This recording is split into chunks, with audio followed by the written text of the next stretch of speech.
Jeremias, capítulo 18, do verso 1 ao verso 6. Vamos fazer a leitura. Palavra do Senhor que veio a Jeremias, dizendo: Dispõe-te e desce à casa do oleiro, e lá ouvirás as minhas palavras. Desci à casa do oleiro, e eis que ele estava entregue a sua obra sobre as rodas. Como o vaso que o oleiro fazia de barro se lhe estragou na mão, tornou a fazer dele outro vaso, segundo bem lhe pareceu. Então veio a mim a palavra do Senhor: Não poderei eu fazer de vós como fez este oleiro, ó casa de Israel, diz o Senhor. Eis que como o barro na mão do oleiro, assim sois vós na minha mão, ó casa de Israel. No momento em que eu falar acerca de uma nação ou de um reino para o arrancar, derribar e destruir, se a tal nação se converter da maldade contra a qual eu falei, também eu me arrependerei do mal que pensava fazer-lhe. Eu li até o 8, vamos orar. Senhor, nós estamos aqui para ouvir a Tua voz. Há quem pense que quem vai falar é um homem. É verdade que é um homem que está aqui, mas eu, como qualquer um que aqui vem para pregar, nós não falamos de nós mesmos, nós falamos da Tua palavra. Nós falamos inspirados por Ti, Senhor, guiados pelo Teu Espírito Santo. Há quem pense que vai ouvir um homem e pode descartar, Senhor, o que será dito. Mas ao lermos a Tua palavra e dizermos o que diz a Tua palavra, não podemos fazê-lo. Que o Senhor tome, ó Deus, o Teu lugar de honra nos nossos corações e ouvidos, a fim de que abertos estejamos, Senhor, para receber orientação, direção, exortação, consolação, edificação, como, Senhor, é o que a Tua palavra faz. E nós pedimos, ó Deus, em o nome de Jesus, que saiamos daqui mudados, transformados, porque a palavra nos santifica, a palavra nos transforma ao nos submetermos a ela. Como barro nas mãos do oleiro, assim nós nos colocamos nas Tuas mãos ao ouvirmos a Tua voz. Pedimos que seja assim, no nome de Jesus. E a igreja diga amém. Podem sentar, irmãos. Diga para o seu vizinho: não perca a maleabilidade. A capacidade de ser maleável. Não perca isso. Sabe, irmãos, eu estou há 30 anos no ministério pastoral. E talvez mais uns 10 anos em alguma liderança na igreja. A minha vida é igreja. Minha vida sempre foi igreja. A minha vida, ela sempre foi cuidar de pessoas. Cuidar de pessoas. E a gente vai somando histórias, acumulando histórias, e a gente vai ouvindo Deus e ouvindo pessoas, e a gente vai concluindo algumas coisas muito importantes que eu queria compartilhar com você nessa manhã. Eu sempre tive muito medo de perder a maleabilidade. Um medo do Edilson. Sempre tive muito medo. Muito medo. Até hoje eu tenho medo. Até hoje eu tenho medo de perder a maleabilidade. Estou abrindo o coração para os irmãos. Tenho medo. Então, quando eu lido com uma situação, eu digo: caramba, eu não posso enrijecer. Eu não posso ter o coração empedernido. Eu não posso me inflexibilizar. Eu não posso. Porque se isso acontecer, e isso desagradar o coração de Deus, Deus, Ele não vai trabalhar mais na minha vida. E é muito importante. E eu vi, irmãos, assim, muita gente perto de mim, longe de mim, muita gente na igreja, muitas pessoas que eu cuidei, muitas vezes que pastores cuidou, muita gente que foram cuidadas por pastores e que elas não tinham maleabilidade. Tinham, mas não se deixavam, ao ponto de, num determinado momento, se enrijecerem. No meu ministério, eu já compartilhei com os irmãos várias vezes sobre essa ideia de que eu tenho todo o tempo do mundo. Não, eu não tenho todo o tempo do mundo, porque Deus não está à minha disposição. E eu me lembro muito bem das cidades impenitentes, quando Jesus sentenciou aquelas pessoas, quando Jesus ele sentenciou, né, algumas cidades, dizendo: ai de ti, porque se eu tivesse feito lá o que eu fiz aí, se eu tivesse feito lá o que eu fiz aí, eles teriam se convertido. Então, haverá mais juízo para vocês do que para eles lá. Eles fizeram coisas piores que vocês, mas eles não viram a minha bondade, a minha graça e a misericórdia. Então, essas cidades, elas se tornaram cidades que perderam a maleabilidade. Eles perderam completamente isso. Então, Deus as sentenciou. Elas foram sentenciadas por Deus. Eu convivi com muitos meninos da minha época, né, rapazes da minha época. Eu convivi com diáconos. Meus irmãos, eu convivi com pastores que perderam a maleabilidade. E hoje, assim, diante de Deus, no povo de Deus, eles não são nada. Eles não são nada.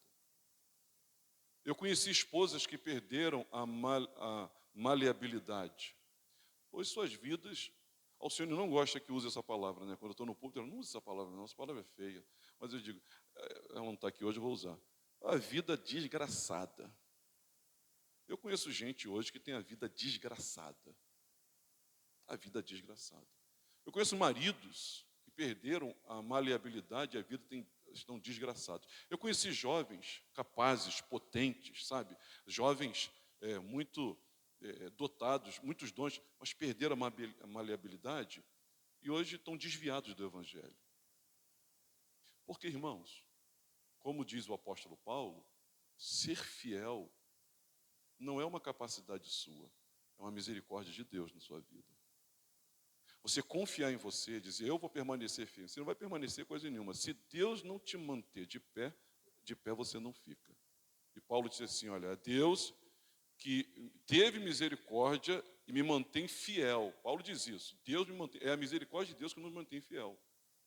Então, tem muita gente muito infeliz hoje. E pior que infeliz, muitas delas até enganados pela autoimagem, enganados pela saúde, enganados. Eu estava conversando com o diácono Semi, a gente estava falando de uma pessoa que um dia na sua vida perdeu a maleabilidade, a capacidade de se quebrantar o outro, se quebrantar a esposa, se quebrantar o irmão, se quebrantar Deus, perderam. E eu queria dizer para os irmãos que eu creio que Deus é poderoso para fazer qualquer coisa. Mas eu descreio, assim, da mudança de algumas pessoas que se tornaram empedernidas. Elas, assim, mexeram tanto, brincaram tanto com Deus, viveram tão ensimesmadas, tão autocentradas, tão orgulhosas, tão vaidosas, que eu descreio da mudança dessas pessoas. Eu descreio. E eu não queria descrer da mudança de nenhum de nós, nem de mim mesmo. Eu não queria descrer. Então, eu quero convidar os irmãos a gente orar hoje aqui, dizendo, Senhor, eu quero ser uma pessoa quebrantável. Eu quero ter maleabilidade. E esse texto, ele vai falar sobre isso. O contexto desse texto, né, antes do capítulo 18, capítulo 17, nós vemos aqui Jeremias, ele está falando, ou Deus está falando aqui sobre a condição do povo de Israel, e Jeremias se ressente profundamente e diz, então não tem jeito mais. Esse texto que a gente leu, né, do capítulo 18, de 1 a 6, é Deus falando para Jeremias o seguinte, não, calma que tem jeito. Porque o povo de Israel, né, ele se desfez. Tanto que alguns reclames aqui de Deus, né? Assim diz o Senhor, maldito o homem que confia no homem, faz da carne mortal o seu braço e aparta o seu coração do Senhor. Porque será como um arbusto solitário no deserto, e não verá quando vier o bem. Antes, morará nos lugares secos do deserto, na terra salgada e o quê? E o quê? Inabitável.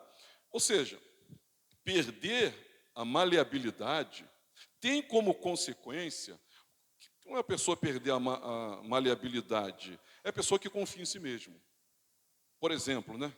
Por exemplo, a pessoa, ela tem tanta autoconfiança de que ela tem a razão, de que ela está certa, entendeu? Às vezes ela nem é aquilo que o outro, ela nem vive o que o outro vive, que nem uma pessoa que nunca engravidou e quer falar como é que é a dor da gravidez. Isso nunca pode ser. É a pessoa que nunca foi pai e quer falar para um pai. Não tem como isso acontecer. Então, esse texto diz para nós que essa autoconfiança, né, ela torna você inflexível, empedernido, endurecido. Isso é muito perigoso, muito perigoso. Nós temos que ser vasos de quê, irmãos? De barro.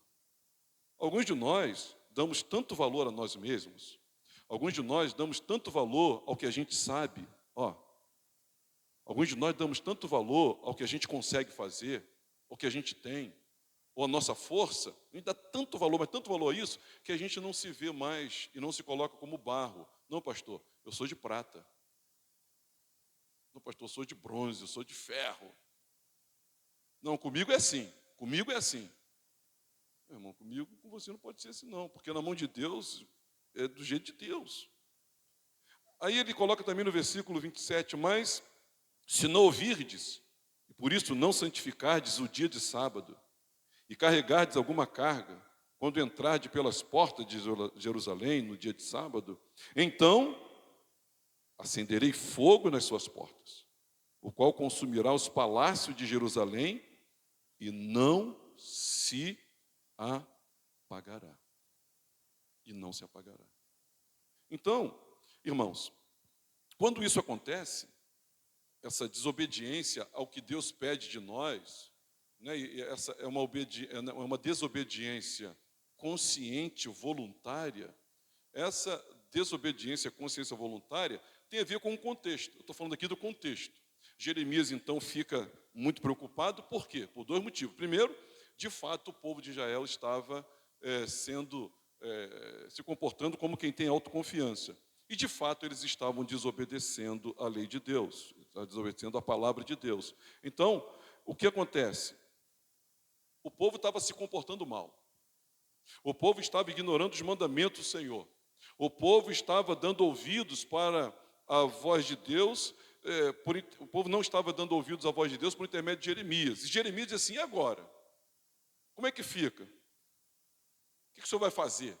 E aí veio a palavra do Senhor que veio a Jeremias dizendo, dispõe-te, desce à casa do oleiro, e ouvirás as minhas palavras. Desci à casa do oleiro, e eis que ele estava entregue à obra de suas rodas, como vaso que o oleiro fazia de barro, se lhe estragou na mão, tornou a fazer dele outro vaso, segundo bem lhe pareceu. Então nós temos aqui Deus consolando Jeremias, dizendo, calma Jeremias, não está tudo perdido não. A ênfase aqui, né, é que desse mesmo barro de vaso, né, que estragou na mão, tornou a fazer dele outro vaso, segundo bem lhe pareceu. Então a situação não estava perdida. Por que a situação não estava perdida? Ela não estava perdida porque ainda o barro estava maleável. Repete, o barro estava maleável. Então, ele está acontecendo. Jeremias, ele se deprime por causa do estado espiritual do povo. Ele entra numa crise pessoal, pensando que não havia saída. E Deus diz, vai à casa do oleiro.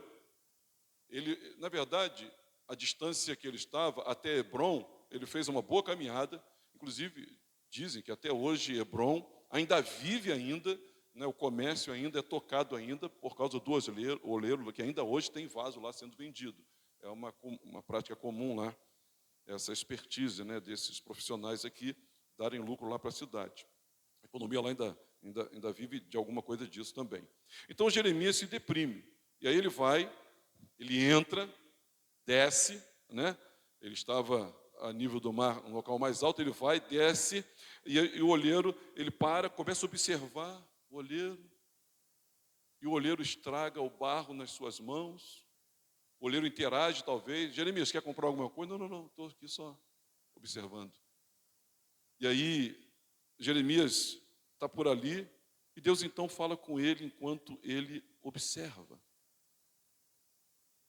Ele está observando, é uma máquina antiga, o oleiro está pedalando, as mãos manuseando, bate aqui, amassa ali, molda lá. Jeremias viu, até que quando o vaso quase pronto, girando as mãos do oleiro, o vaso se estraga. O vaso se estraga nas mãos de Jeremias. Eu fui ver como é que é essa fabricação do vaso e tem algumas etapas. Primeira etapa, escolher e extrair o barro. Existem vários tipos de barro. Talvez você seja familiar a isso.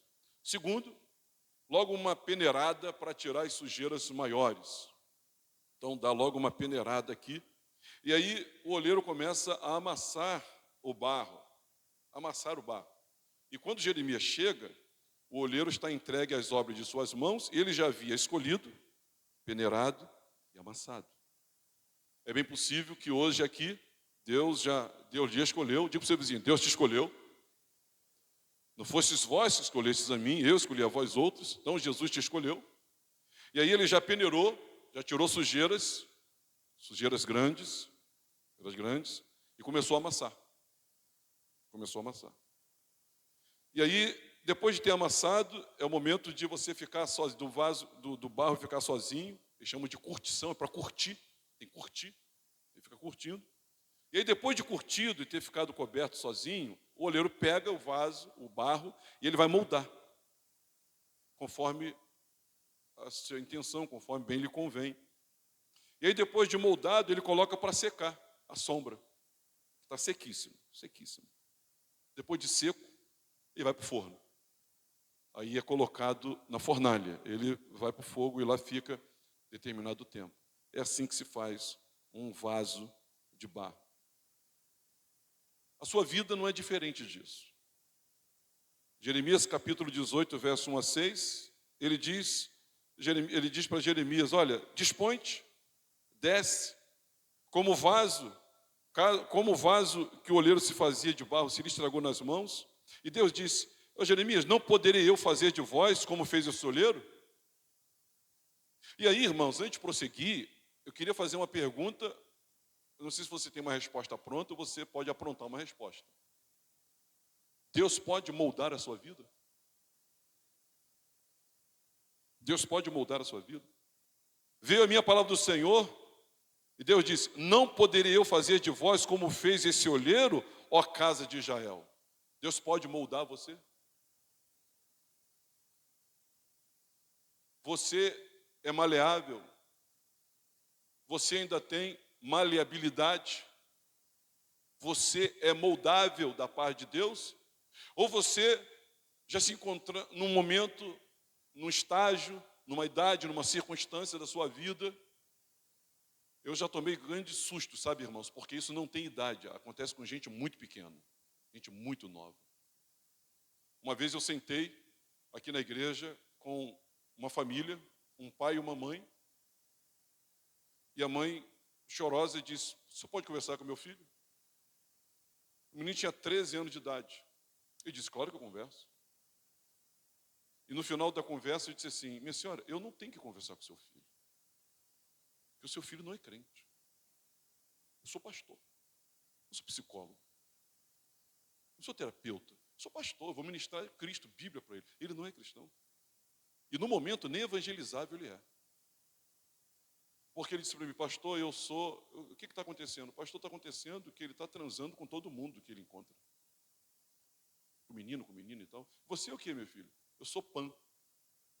Você é o quê? É o piscina pan-americano, né? Não, eu sou pansexual. O que quer dizer isso? Pastor, eu transo com qualquer coisa.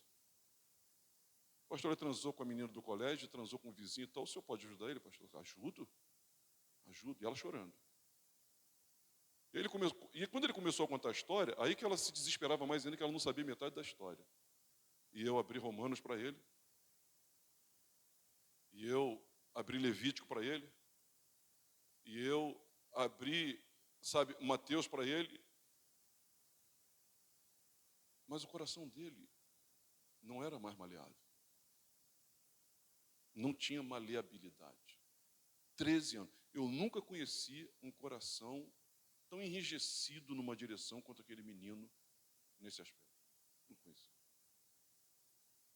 Terminamos a conversa e disse, seu filho não é cristão. E eu disse para ele, sabe, eu disse para ele assim, olha, pelo menos, vamos falar agora como homem, eu acho que pelo menos você deveria esperar 18 anos de idade, que a tua mãe não tem mais responsabilidade que você se banca, porque você não consegue comprar nenhum Nescau para você, e aí você vai ter a vida que você quiser, mas pelo menos, morando na casa, respeite a sua mãe. Respeite seus pais. Mas não adiantou absolutamente coisa nenhuma.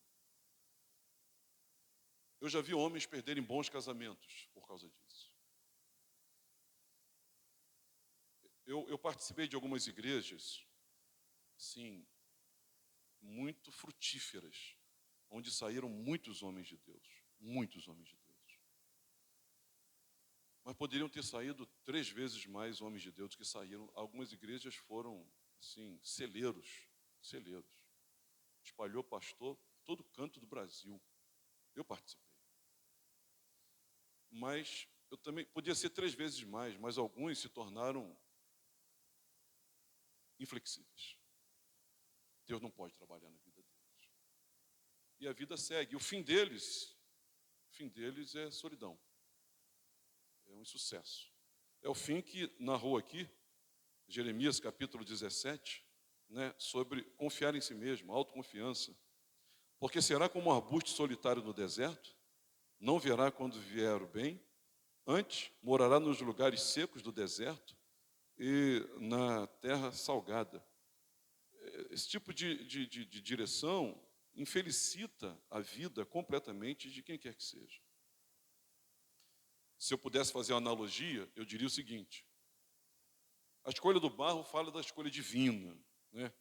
O homem que é escolhido, antes mesmo de ser vaso, Deus já escolheu você, matéria-prima ainda, e existem centenas de variedades de barros, e é esse período na nossa vida. A segunda parte, esse processo fala do convertido, quando sai do mundo, inicia o seu discipulado, tem que largar os pecados graves, crassos, né? Também um momento doloroso, quando o oleiro inicia o processo de limpeza, né, das coisas do mundo para torná-lo crente.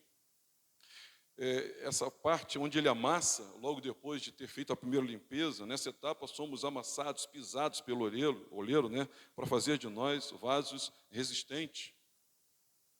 Tem um momento da cura, da curtição, né, onde essa fase o barro é coberto, fala do período de anonimato, você sozinho, não é reconhecido, é o tempo da solidão.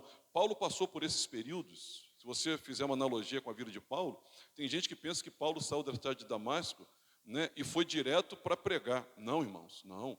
Paulo passou no mínimo, olha, nas minhas contas, para mim, de 8 a 10 anos, Paulo passou aprendendo as coisas de Deus, aprendendo a ser crente.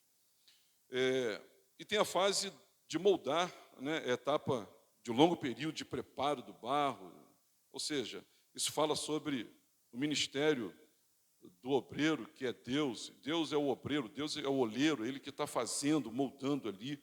Tem o período de descanso do vaso, se refere à proteção do Senhor. Você não pode sair dali, Deus bota você no lugar, Deus fica curtindo você, Deus fica trabalhando você. E por último, e o mais difícil suportar, nenhum vaso suportaria sem ter passado pelos outros passos. Se tiver uma impureza, ele vai quebrar, ele vai rachar. O vaso tiver uma impurezazinha e for para o forno, ele vai rachar. Aquela impureza vai fazer ele rachar. O vaso é colocado dentro do forno, aquecido gradativamente, altas temperaturas, e nessa hora que ele é purificado de purezas invisíveis até, né, que não dá para tirar nem na mão, nem na primeira peneira, na segunda peneira. E, além disso, é transformado para sempre num vaso útil. Quem está entendendo, diga amém. Só que tem uma fase aqui, depois de ter sido escolhido, depois da primeira peneira, depois do primeiro amasso, aí vem a parte que ele vai para a máquina, né? Ele vai pedalando e vai girando aquele vaso. O vaso se lhe estragou, e observou Jeremias, irmãos, que quando nesse momento o vaso se estraga, o oleiro fez outro, segundo bem lhe pareceu, diga assim, do mesmo barro. Graças a Deus, do mesmo barro. Ainda dá para aproveitar. Ainda dá para aproveitar. Eu perdi as contas de quantos divórcios eu presenciei. E, com outras palavras, eu perdi as contas também de quantas vezes eu disse assim para a pessoa: mas para aí, muda agora, não perde tempo. Meus irmãos, eu perdi as contas de para quantos filhos eu falei com relação aos seus pais. Eu perdi as contas que eu disse assim: olha, para aí, o coração vai endurecer, você vai ficar sem volta. Eu disse isso há 30 anos atrás para o meu irmão que morreu, assassinado, com 15 anos de idade. Com 12, 13 anos, disse para ele: cara, você está endurecendo o coração, você não está ouvindo a gente, você não está ouvindo minha mãe. Minha mãe está aí, ó. Minha mãe está presente ali. Está dormindo, acorda aí, mãe. A Márcia sabe disso, eu disse para o Alex: cara, endurecendo. Para quantos obreiros, homens da igreja, em outras palavras, eu digo, chamo para perto e digo: cara, não endurece o coração, se quebranta. Para quantos jovens, diáconos, eu digo para mim todo dia, irmãos, todo dia. Se eu estiver falando demais, que Deus me tire a vida. Eu não saio de casa sem dizer para Deus: Senhor, eu não sou nada, eu não sou ninguém, o Senhor me quebranta, o Senhor faz da minha vida o que o Senhor quiser. Senhor, eu tenho uma agenda, mas vê aí, Senhor, o que o Senhor quer, como é que o Senhor quer fazer. Senhor, eu tenho planos, mas o Senhor, todo dia eu falo isso para Deus. Eu não oro, eu não saio de casa sem fazer essa oração. Na verdade, acho que eu não saio nem do quarto sem falar isso. Todo dia eu me lembro de onde eu saí, todo dia eu me lembro nada que eu sou, todo dia. Porque as tentações são muito grandes, irmãos. Quanto mais você é usado, mais você é cobrado. Tem muita gente que quer ser muito usada, mas não quer ser cobrado. Se você não quer ser cobrado, se você não quer ser trabalhado, se você não quer ser amassado, desista de ser usado por Deus. Porque Deus não usa quem Ele não amassou muito. Repete comigo: muito. Muito. Deus não usa quem Ele não amassou muito. E se você não quer se deixar amassar, você não vai ser usado. Pode fazer uma coisinha aqui e ali, mas qualquer um faz. Ser usado por Deus, tem que deixar. O vaso ele estragou e observou Jeremias, que fez... Então, nesse momento aqui, a casa do oleiro, Deus disse: agora está nessa fase. Agora está nessa fase. Esse barro para vaso, ele tem pelo menos algumas características aqui. A capacidade de maleabilidade. Ganha a forma que se quer. Você, na mão de Jesus, ele tem que dar a forma que ele quer. Você não vai ser quem você quer ser. Você não vai ser quem você gostaria de ser. Você tem que querer ser quem o oleiro quer que você seja. Eu não sei qual é o seu projeto de vida, mas nós, irmãos, perdemos todo o nosso direito. Perdemos todo. Escravo não tem direito. Quem foi comprado não tem mais direito a nada. Então a nossa oração é a oração dos servos de Deus na Bíblia. É a oração de Maria. Eis aqui a tua serva, faz de mim o que bem lhe aprouver. Maria tinha grandes projetos. Grandes projetos. Uma adolescente, irmãos. Boa família. Menina piedosa. Mas sabe o que ela disse? Eis aqui a tua serva, faz de mim o que melhor lhe aprouver. Faz o que o Senhor quiser que seja feito. José tinha bons projetos. Ele disse para ele. O que Deus disse para ele? O que ele disse para Deus? Senhor, eis-me aqui. Não foi isso que fez Pedro? Não foi isso que fez Tiago e João? Abrindo mão do seu empreendimento? Não foi isso, irmãos, que fez Paulo? Senhor. Paulo chega a dizer: a vida que agora vivo, não vivo mais eu, mas Cristo vive em mim. Esse viver que vivo, vivo pela fé no Filho de Deus que me amou e se entregou por mim. João Batista tinha um projeto, irmão. Sabe o que ele disse? É necessário que eu diminua e que ele cresça. Eu diminuo, ele cresça. Moisés, irmãos, tinha uma carreira. Não os inspirados, né, mas os especuladores dizem que ele tinha uma carreira política. Moisés tinha uma carreira política. Sabe o que ele fez? Ele se colocou como barro, da forma que o senhor quiser. E ele passou, meus irmãos, 40 anos da vida dele cuidando da ovelha do sogro dele. 40 anos cuidando da ovelha do sogro. E Deus amassando, cara, amassando. amassando, amassando e amassando. Deus amassou Davi, meus irmãos. E você acha que ele não vai amassar você? E você acha que você já está pronto e é de alguma coisa que não precisa ser amassado? Engano seu. A probabilidade de se desfazer e se estragar com facilidade. Nós temos a capacidade de nos estragar. Por que eu saio todo dia de casa com medo? Medo de quê, pastor? Do diabo? Não tenho medo do diabo. Não tenho medo da vida. Eu tenho medo de mim. Desagradar a Deus, botar tudo a perder. Minha vida, meu casamento, posso. Só Ele me garante. Então, a probabilidade de se desfazer, se estragar, é muito grande. Aquele que pensa estar de pé, pode repetir? Aquele que pensa estar de pé, cuide para quem não. Não é aquele que está de pé, não. Se você pensa, eu estou de pé. Não, você está pensando que você está de pé. Já que você está pensando, pega a carona e cuide para não cair. Ou seja, a probabilidade de se desfazer, se estragar, é com muita facilidade. Ou eu queria dizer para os irmãos nessa manhã, antes de continuar, que todo mundo aqui é barro. Fala para o teu vizinho aí. Os dois. Você é barro. Você é barro. Deus, ele pegou do pó da terra, do barro, da terra, e Ele formou o homem. Então, somos todos da mesma matéria. Ontem conversei com uma irmã de uma outra igreja. Ela disse assim, pastor, minha igreja está tão dividida. Tem um grupo que gosta daquilo, tem um grupo que faz aquilo, tem um grupo que gosta de sair, tem um grupo que gosta de passeio, tem um grupo que gosta da oração, tem um grupo que... A igreja está tão dividida, tem um elitismo lá. Eu falei, poxa, amanhã eu vou pregar sobre isso. Você tem que dizer para todo mundo, é todo mundo de barro. Não tem ninguém melhor do que ninguém. Não tem ninguém maior do que ninguém. Todo mundo de barro. Todos da mesma matéria. Não tem ninguém aqui, irmãos, de ferro, prata, bronze, ouro. Não tem. Tudo é barro. Segundo, todos podemos ser qualquer coisa que o outro é e faz, se Deus quiser. Todos podemos ser qualquer coisa que o outro é e faz, se Deus quiser. Então, aquele que prega e ensina, não fica pensando que é melhor daquele que está aprendendo. Porque quem fez isso foi Deus. Então, o outro pode virar teu professor. Então, se Deus quiser, não é se você quiser, se Deus quiser. O oleiro é Deus, irmãos. O oleiro é Deus. Então, terceiro, nós somos o que somos porque fomos formados. Cada um pense de si o que convém, segundo a graça que de Deus recebeu. Então, nós somos o que somos porque fomos formados. Eu não me formei pastor, irmãos. Foi Deus que fez isso. Na verdade, se eu conseguisse fugir, eu teria fugido disso. Foi Deus que fez isso. Eu agradeço a Deus, obviamente. Mas se eu pudesse fugir, porque as dores são constantes. As dores são frequentes. O preço é alto. Um preço alto. Mas somos o que somos porque fomos formados.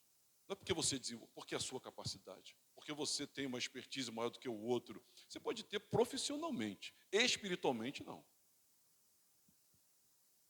Você pode ter intelectualmente. Mas na sabedoria, não. Sabedoria é Deus que dá. Eu vou me tornar mais sábio que todo mundo. Irmão, como? Sabedoria é o que Deus dá. Peça a Deus. Ele dá sabedoria. Ele torna os indoutos sábios e confunde os sábios. Em quarto lugar, nós podemos deixar de ser o que somos como qualquer outro. O que eu já vi de crente cair, de jovem cair, de pastor cair, de líder cair, não está no gibi. O que eu já vi de casamento acabar, de homem se tornar homem infiel, de mulher se tornar mulher infiel, não está no gibi. Então a gente tem que aprender que nós somos barros. Quem entende isso aí, diga amém. Agora, irmãos, não é a mão do oleiro que estraga o vaso. Não é o vaso mas é o vaso de barro que se estraga na mão do oleiro. Olha o que o texto diz. Versículo 4. Como o vaso que o oleiro fazia de barro se lhe estragou se lhe estragou na mão, tornou a fazer dele outro vaso, segundo bem lhe pareceu. Então Deus se coloca como oleiro, e Deus é perfeito. Quem pode dizer amém? Deus é perfeito. As mãos de Deus são perfeitas. Então, se o vaso se estragou, só tem uma possibilidade. Só tem uma possibilidade. Sabe qual é? Tinha sujeira ainda. E a sua maleabilidade não estava lá, essas coisas. Então se lhe estragou. Uma sujeira, falta de maleabilidade, se lhe estragou. Não foi falta de tato, de manuseio, no caso aqui do oleiro, não. Porque o oleiro aqui, nessa parábola, é o próprio Deus. Então o vaso aqui se lhe estragou nas mãos. É o barro que se estraga. Então, irmãos, eu queria deixar algumas considerações para os irmãos. Primeiro, é preciso saber que o ordinário é essencial. Eu vou explicar. Coisas simples da vida podem estragar a vida. Pequenas sujeiras. Porque a gente fica contemplando o extraordinário. Sabe? O extraordinário, aquilo que está fora do comum, do normal, do dia a dia, do ordinário. Então, são as pequenas sujeiras, porque perceba que quando chega nessa fase aqui, as grandes sujeiras já haviam saído. Amém, irmãos? Eu mostrei para os irmãos que primeiro ele escolhe, né? Depois ele faz uma primeira limpeza, dá uma primeira peneirada, aí depois ele bota para descansar, e aí depois ele vai pegar de novo. Então, já tinha saído aqui, no processo já havia saído. E nós precisamos olhar para as pequenas coisas, para as raposinhas, para os pequenos comportamentos, para os pequenos pecados, para as pequenas insubmissões, para os pensamentos. Você nem compartilha com ninguém, mas Deus ouve e recebe os seus pensamentos. Essas coisas, elas são sujeiras que precisam sair. Porque senão, nas mãos do olheiro, você pode se estragar. E ele, graças a Deus, que ainda, sem perder a maleabilidade, você está ali. Você se estraga e aí ele vai fazer você de novo. Então, é preciso tratar as coisas ordinárias da vida com carinho, porque a vida, ela é desmantelável, exatamente nessas coisas. Porque muito pouco, irmãos, por muito pouco, muitos têm se estragado. Por muito pouco. É a sujeirinha de não perdoar completamente o irmão ou a irmã que ele fez aquela situação, e você não voltar mais a ter a mesma relação ou até uma relação melhor. Isso é grave. Isso é muito grave. Foi o Derek que pregou sobre Filemão, né? Sobre a restituição, sobre o perdão e receber de novo. Você receber aquela pessoa como se estivesse recebendo Cristo. Aí você vai guardando essa sujeirinha no seu coração. E determinando também que não tem perdão para você. Não tem perdão. É o julgamento que você faz de um, guardando essa sujeirinha, sem lembrar que da mesma forma que você julga, você vai ser julgado. Eu já contei para os irmãos, né? Que uma vez uma irmã muito piedosa, faleceu aqui na estrada. Ela disse para mim: pastor, tem algum problema eu tomar uma cerveja lá em casa? Eu falei assim: não tem problema nenhum. O problema vai ser quando teus filhos crescerem, se eles vão saber a medida certa da cerveja. Eu não sei como é que estão os filhos hoje, mas pelo menos quando eu soube anos atrás, um já estava se tornando alcoólatra. Ela morreu. O pai casou com outra, mas um dos filhos já estava se tornando alcoólatra. Eu disse: joga fora, seja exemplo para os seus filhos. Trilhe o caminho que você quer que teu filho trilhe também. Sujeirinhas, irmãos, que vão ficando. Isso é simples. Portanto, é preciso querer que a mesma vida que se estraga, ela tem a capacidade, ela pode ser refeita de novo, porque a vida é maleável. Não perca a esperança. Se você está aqui, eu creio que há tempo ainda. É preciso crer que essa mesma vida que se estraga pode ser refeita. Eu tenho um defeito, eu até hoje não sei se é um defeito ou se é uma qualidade. Diante de Deus, estou dizendo, eu tenho um defeito. Eu não sei se é defeito ou qualidade. Alguns acham que é defeito, outros acham que é qualidade. Tem hora que eu chamo de defeito, tem hora que eu chamo que é qualidade. Quando alguém se desvia, quando alguém peca, quando eu sei que não vai para outra igreja, rapaz, como eu demoro a tirar essa pessoa da lista de membros da igreja? Porque eu fico pensando assim, pode ser refeito. Vou manter a porta aberta. Vou manter o contato. Vou ligar de vez em quando. Vou mandar alguém visitar. Se eu ver na rua, vou agarrar e vou dar um abraço. Às vezes eu faço isso erradamente. Às vezes acertadamente. Não sei se é mais para defeito ou mais para qualidade. Às vezes isso me atrapalha. Às vezes isso ajuda a pessoa. Não sei. Mas, porque eu creio, e é preciso crer, que a mesma vida que se estraga, se ainda está nas mãos de Deus, ela pode ser refeita, reconstruída. Tem uma irmã que ela foi agredida pelo seu marido e ela disse, pastor, eu estou me separando. Eu digo, separa mesmo. Mas não acaba o casamento ainda. Ué, mas o que você está dizendo com isso? Quem sabe ele não se arrepende. Mas se ele está te agredindo, você tem que se separar. Você não é saco de pancada. Inclusive, você tem que dar queixa dele. Lei Maria da Penha. Pode dar queixa dele. Mas não acaba o casamento ainda não. Fica 1 ano, 2 anos quietinha. Vamos ver o que Deus vai fazer. Vamos ver o que Deus vai fazer. Porque eu creio que pode. Algo pode acontecer. Porque eu creio, irmãos, que a vida quando se estraga, se ela está nesse momento do oleiro na mão de Deus, eu creio que pode acontecer um milagre. Eu creio. Terceiro lugar. A vida pode se estragar nas mãos do oleiro. Há quem diga que a vida só se estraga quando longe. Não. O barro ainda estava nas mãos do oleiro. Tem gente que pensa que a vida ela só se estraga quando a pessoa está lá fora. Não. Você pode estragar a tua vida estando aqui dentro. Quantas pessoas estão estragando a vida e estão aqui dentro? Se estragando nas mãos do oleiro. Não deixe sua vida estragar nas mãos do oleiro. Não deixe isso acontecer. Não deixa isso acontecer. Não deixa isso acontecer. Agora, eu tenho 2 coisas assim que eu considero muito importantes para dizer ainda nessa manhã. E dividir com você essas preocupações, para que você se preocupe com você, assim como eu me preocupo comigo e estou me preocupando com todos os irmãos.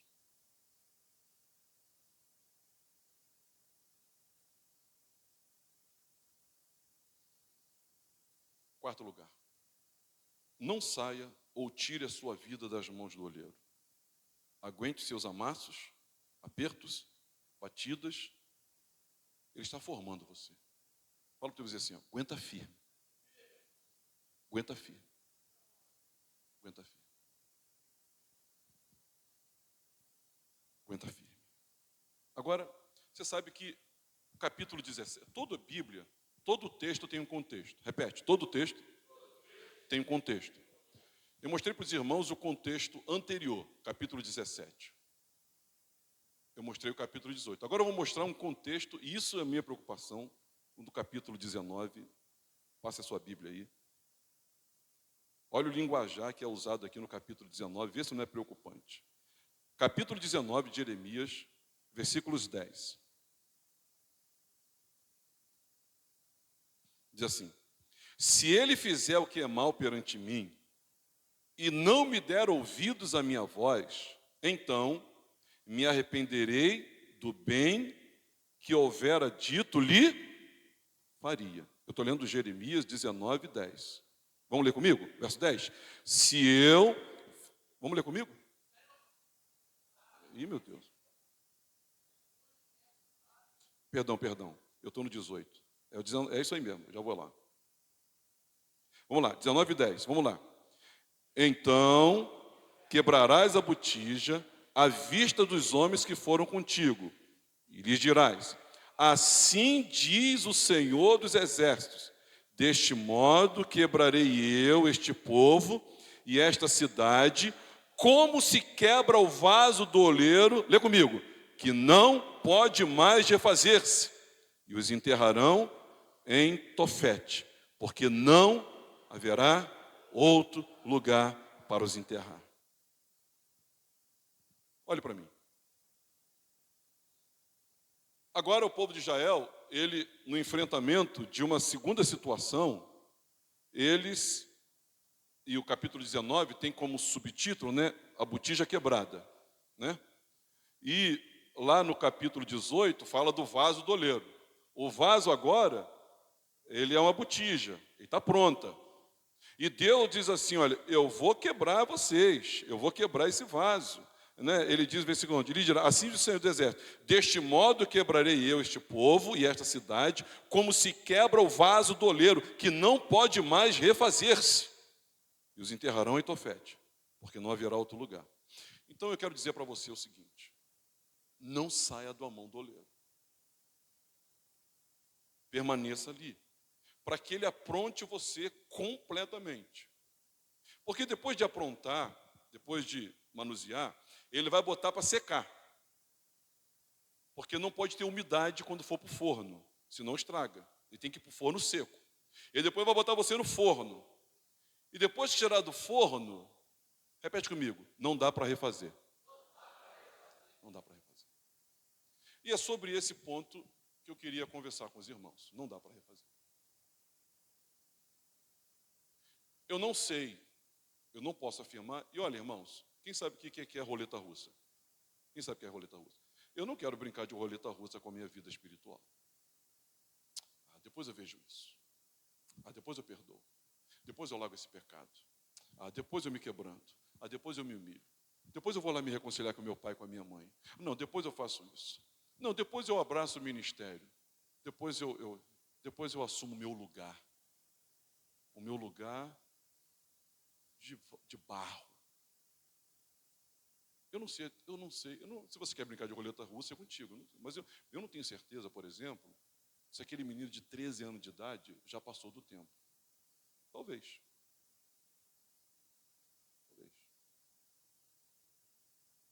Meu irmão, com 15, já havia passado do tempo. E a morte chegou para ele. Ele não foi transformado. Eu não sei se alguns casamentos aqui já passou do tempo. E agora perdeu a maleabilidade. Perdeu. E olha, irmãos, até para se arrepender você precisa de Deus. Porque o arrependimento é uma capacidade que Deus te dá. Até para isso. Gente, nós dependemos de Jesus para tudo. Deus não está ajudando você a se salvar. Deus está salvando você. Você não é alguém que estava se afogando. Você era um defunto, podre, morto, no fundo do mar. Você não podia fazer nada por você. Deus fez tudo por você. Tudo por você.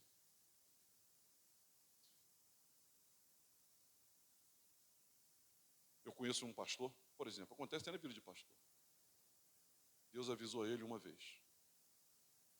Deus avisou ele 2 vezes. Deus avisou ele 3 vezes. Tirar sujeirinha. Sujeirinha. Coisa boba assim.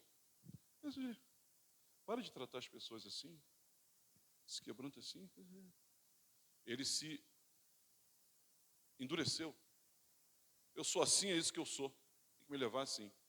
Só que essa sujeirinha fez rachar o vaso. Sabe o que aconteceu com ele? Perdeu os filhos, perdeu o ministério, perdeu a esposa, perdeu tudo na vida. Ele perdeu tudo. Sabe quantas pessoas paravam para ouvir ele todo domingo?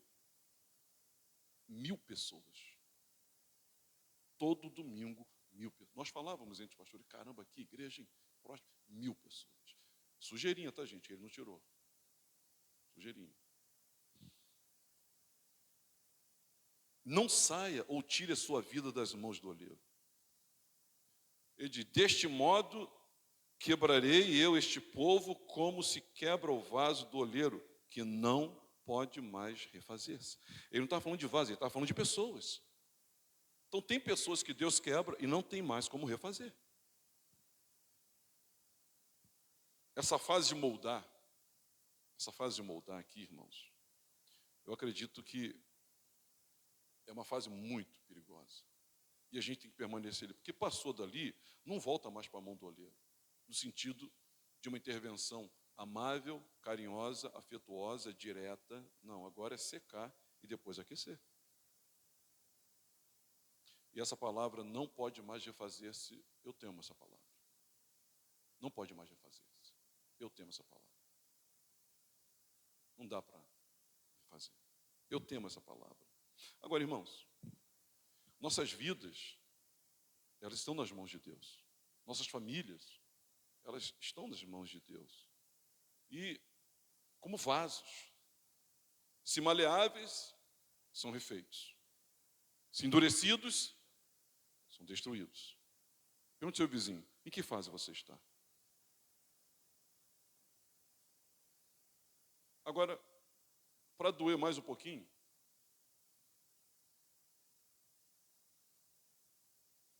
às vezes, a mão de Deus que amassa você é a tua saúde.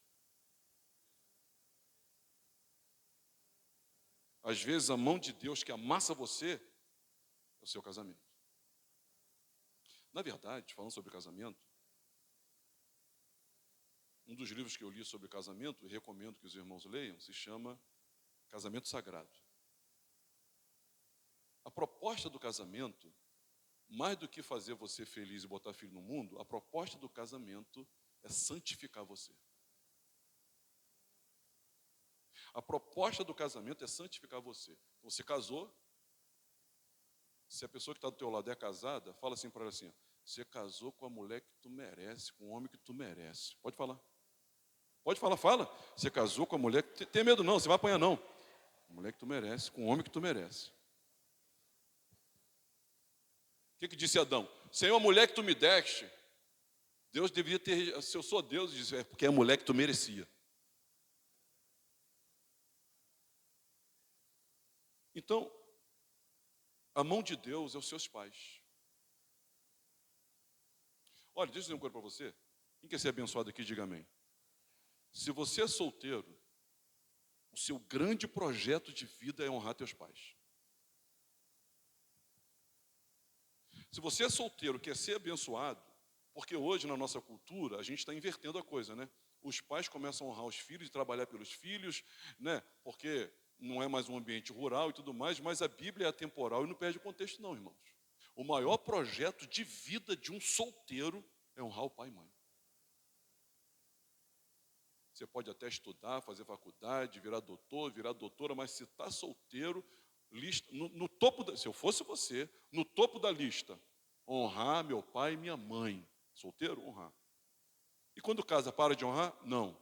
Você inclui, coloca o cônjuge agora, porque agora você é um com o cônjuge e continua lá a honrar pai e mãe. Mas se você é solteiro, se eu for, e aí você vai ver assim, dos solteiros, do tempo, do dinheiro e da habilidade, pouco dá para os pais. E não adianta vir para a igreja orar, fazer corrente para ser abençoado.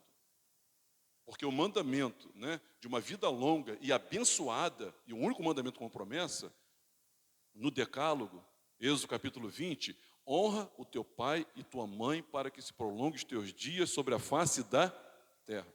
Esse prolongue os teus dias, há controvérsias sobre o que está dizendo. Sobre morrer em ditosa velhice, não é só isso. Dias prolongados são dias prósperos, dias extensos, dias frutíferos, uma vida abençoada. Não tem oração para quem não honra pai e mãe. Então, o maior projeto de vida. Seus pais são a mão de Deus amassando você. Seu pastor, fala o teu irmão aí, seu pastor é a mão de Deus amassando você. Ó, meus irmãos, deixa eu dizer uma coisa para vocês. Tem gente que não acredita no pastor, mas o pastor continua falando, né? Eu aprendi uma coisa com o apóstolo Paulo. Ele disse assim, olha, eu não tenho nada para me lisonjear. Nada. Quando ele foi defender, na segunda carta de Corinto, o apostolado dele, ele não colocou as realizações, ele colocou a capacidade de suportar sofrimento. Então, para quem conhece a minha história, se uma coisa eu vou me gabar, eu vou levar para o túmulo, foi a minha capacidade de suportar os meus líderes com amor, com respeito, com honra, batendo palma para todos eles e aturando seus erros, seus pecados e suas falhas. Inclusive, qualquer um aqui pode chamar qualquer um dos meus ex-líderes, eles virão aqui, eles não poderão mentir diante do Senhor.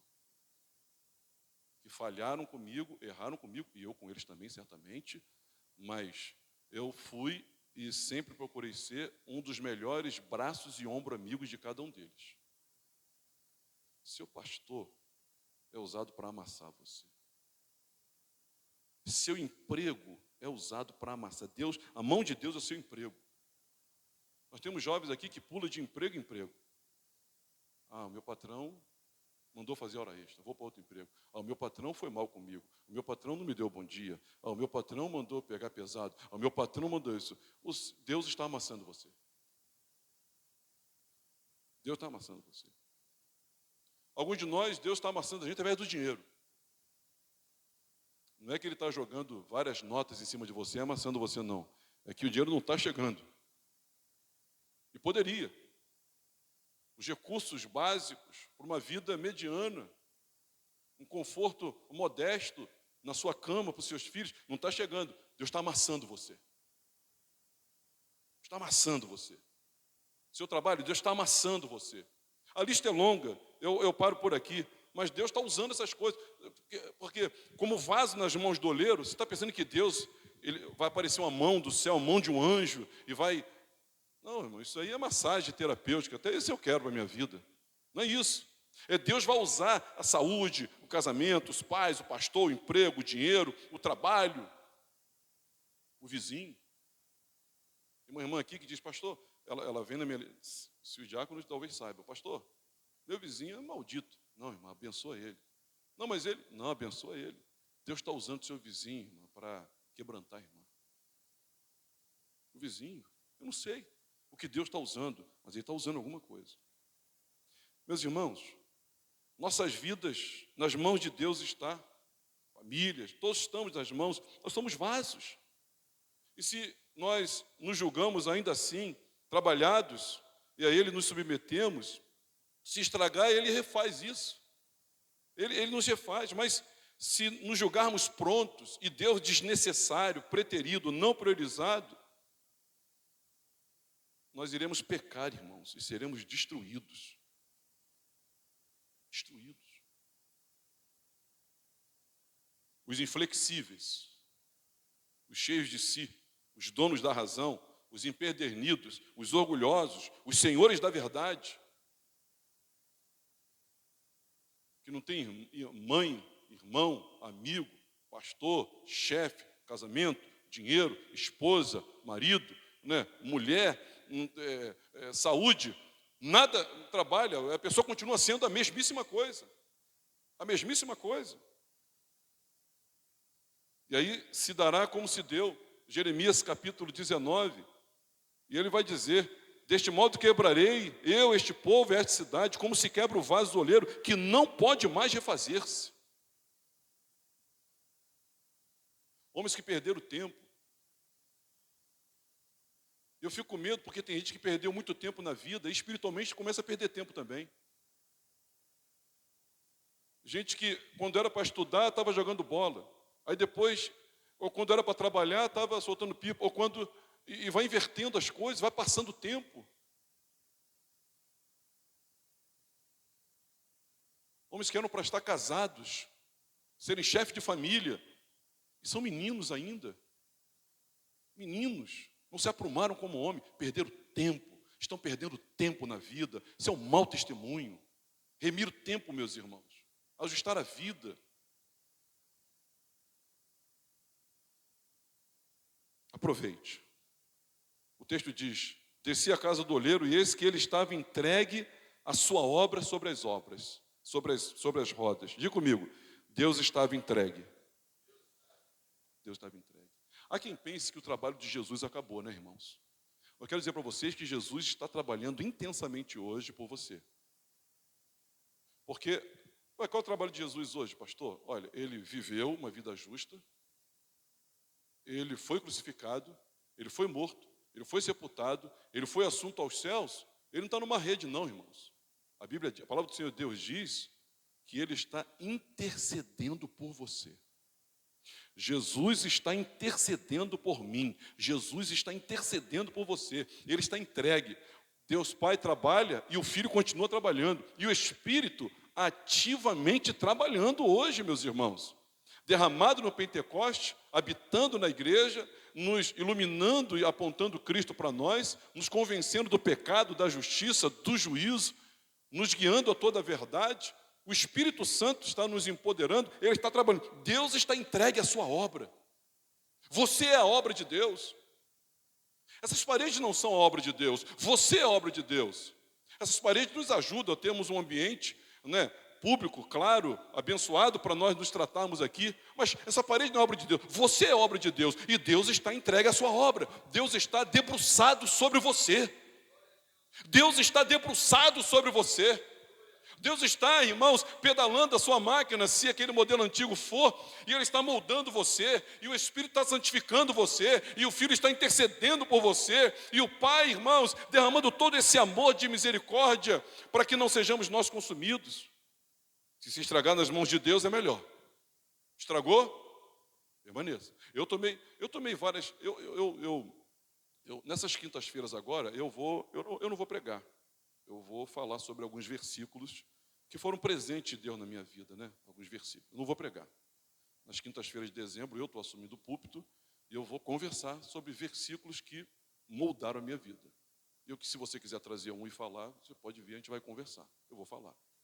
E esse texto aqui, irmãos, uma coisa eu decidi na minha juventude. Olha, eu posso pecar, eu posso errar, eu posso falhar, eu posso decepcionar. A igreja pode não me querer, a igreja pode não me chutar para fora. Mas eu tomei uma decisão, irmãos, radical na minha vida. Eu nunca me afasto da comunhão da igreja. Nunca. Certo e errado. Chutado ou bem recebido, honrado, preterido, não importa. Porque eu sei, como diz o salmista no Salmo 84, quão amáveis são os teus tabernáculos, Senhor dos exércitos. A minha alma suspira e desfalece pelos atos do Senhor.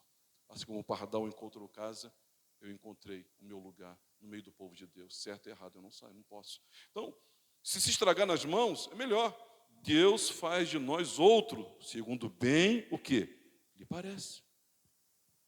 Então, irmãos, hoje aqui, eu convido os irmãos a querermos ser como vasos nas mãos do oleiro.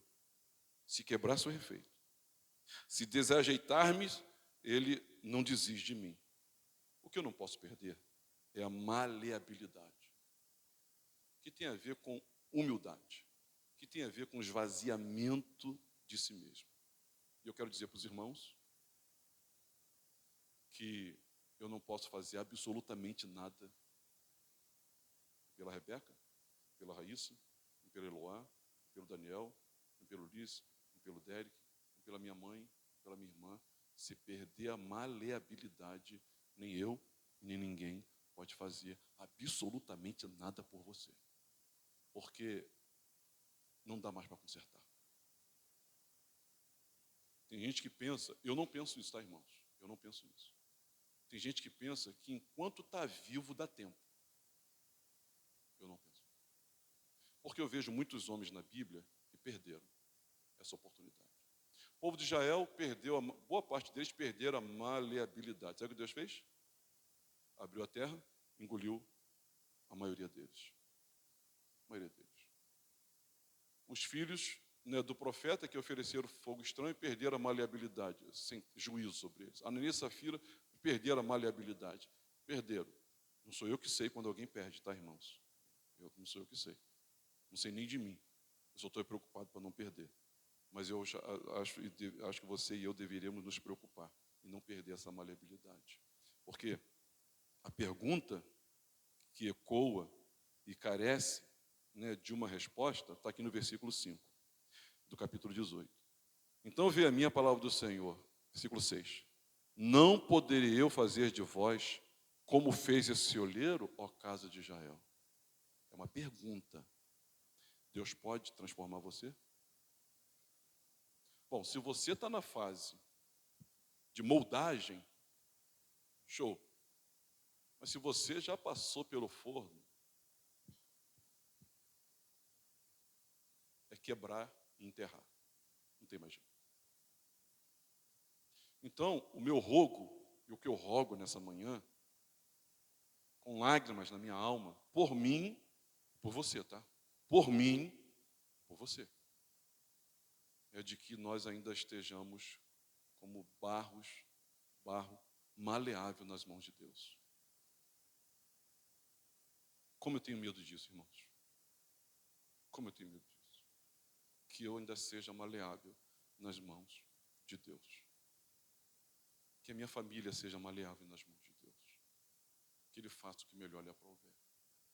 Lembrando e reiterando com os irmãos isso. A mão de Deus pode estar sendo a sua esposa, o seu marido, o seu filho, o seu pai, o seu pastor, o seu chefe, o seu trabalho, a sua doença, a sua escassez. Esse momento seu, Deus está amassando você. E dói, hein? Fala para o teu vizinho, dói. Dói, mas como dói. Ah, mas já me doeu muito. Não me doeu muito, irmãos. Mas, não sei se serve de exemplo, né? Tem muita gente que não gosta de que a gente sirva de exemplo, mas serve de exemplo. Eu sempre disse para Deus, Senhor, não sou nada, faz o que o Senhor quiser. Sou nada. Sou nada. Sou nada, não valho nada, faz o que o Senhor achar melhor. Se eu fizer, tá feito, tá bom. Se o Senhor me colocar, tá bom. Se eu fizer, tá bom. Desde que o Senhor esteja comigo e eu esteja contigo, está tudo muito bom. Amém, meus irmãos? Que Deus abençoe esse barro que está do seu lado aí. Nós que somos barros, fiquemos de pé. E nos coloquemos às mãos do oleiro. Quer uma dica? Vou dar uma dica para você. Pense em quem ou o que tem incomodado o seu jeito de ser. Pense em quem, em quantos tem incomodado o seu jeito de ser. Quer mais uma dica? Se alguém já falou para você uma vez sobre essa área da sua vida, essa pessoa pode estar errada. Se alguém já falou 2 vezes sobre essa área da sua vida, pode ser 2 pessoas erradas. Se alguém já falou 3 vezes, 3 pessoas diferentes já falou sobre essa área da sua vida, se eu fosse você, vestia a carapuça. E orava dizendo que a gente vai cantar agora aqui com os nossos queridos músicos. Eu quero ser, Senhor amado, como um vaso nas mãos do olheiro, quebra a minha vida e faça de novo. É a nossa oração.